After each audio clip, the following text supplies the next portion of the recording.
هل تعرف ما هو التسبيح؟ التسبيح هو الذكر الذي كانت تردده الجبال والطير مع داود عليه السلام. وسخرنا مع داود الجبال يسبحن والطير. التسبيح هو ذكر جميع المخلوقات. ألم ترى أن الله يسبح له من في السماوات والأرض؟ لما خرج زكريا عليه السلام من محرابه أمر قومه بالتسبيح، فخرج على قومه من المحراب فأوحى إليهم أن سبحوا بكرة وعشية.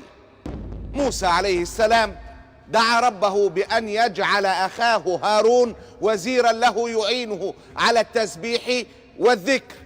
واجعل لي وزيرا من أهلي هارون أخي اشدد به أزري واشركه في أمري كي نسبحك كثيرا ونذكرك كثيرا.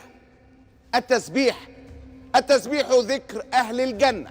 قال تعالى: دعواهم فيها سبحانك اللهم وتحيتهم فيها سلام. التسبيح هو ذكر الملائكة، والملائكة يسبحون بحمد ربهم ويستغفرون لمن في الأرض. إننا نعيش في عالم يضج بالتسبيح، لكننا أحيانا لا نسمع أو لا نلتفت أو لا نهتم. ويسبح الرعد بحمده، وسخرنا مع داود الجبال يسبحن والطير تسبح له السماوات والأرض ومن فيهن وإن من شيء إلا يسبح بحمده ولكن لا تفقهون تسبيحه. إذن بماذا يفيد التسبيح؟ الرضا النفسي.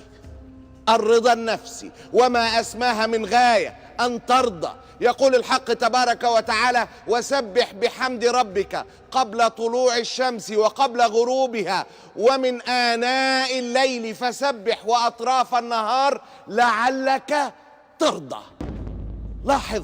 لاحظ كيف استوعب التسبيح سائر اليوم، قبل الشروق وقبل الغروب وآناء الليل وأول النهار وآخره. ماذا بقي من اليوم لم تشمله هذه الآية بالحث على التسبيح؟ لا يوجد.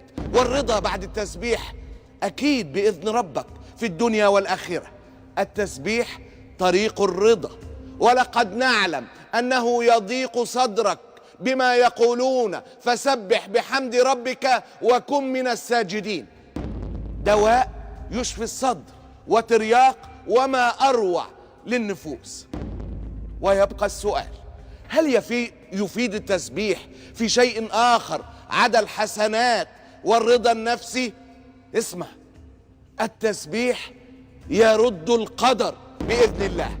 التسبيح يرد القدر بإذن الله، كما ذكر رب الكون من فوق 7 سماوات في قصة سيدنا يونس عليه السلام. قال تعالى: فلولا أنه كان من المسبحين للبث في بطنه إلى يوم يبعثون. كان يقول في تسبيحه: لا إله إلا أنت سبحانك إني كنت من الظالمين.